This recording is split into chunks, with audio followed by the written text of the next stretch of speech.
Sobat Ongkolam, ini adalah makam dari Kiai Haji Sairin, atau juga beliau diberi nama Mat Umar ketika beliau berada di pesantren di Tanah Jawa.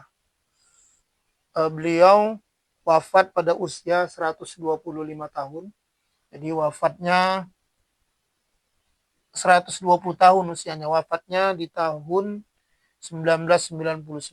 Jadi beliau tutup usia di usia 120 tahun. Ini makam beliau.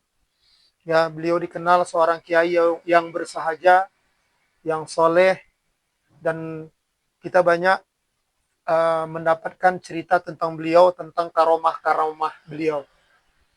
Jadi berdasarkan penuturan dari putra beliau tadi, yaitu Bapak Pandi, bahwa ada satu kejadian yang memang cukup sulit dicerna dengan akal. Ketika kejadian di tahun 1965, ada salah seorang pemuda yang melakukan tindakan yang tidak baik di rumah almarhum Kiai. Pemuda itu melakukan pengerusakan, penggeledahan di rumah beliau, tapi oleh almarhum Pak Kiai Sairin dibiarkan saja pemuda itu melakukan hal yang tidak patut di rumah beliau. Namun anehnya pemuda itu tidak bisa keluar dari rumah sampai berjam-jam. Bahkan hampir 1 hari tidak bisa keluar dari rumah.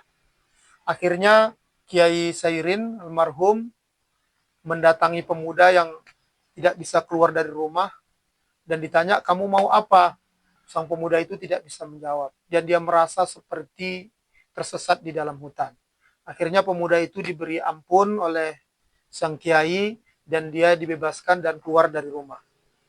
Kemudian ada juga cerita dari salah seorang rekan dari almarhum Kiai Sairin, bahwa pada suatu hajatan, beliau mendatangi tempat hajatan tersebut, beliau yang memimpin doa, dan hendak pulang dari tempat hajatan tersebut, ternyata kondisi hujan lebat, hujan yang sangat deras, hujan lebat.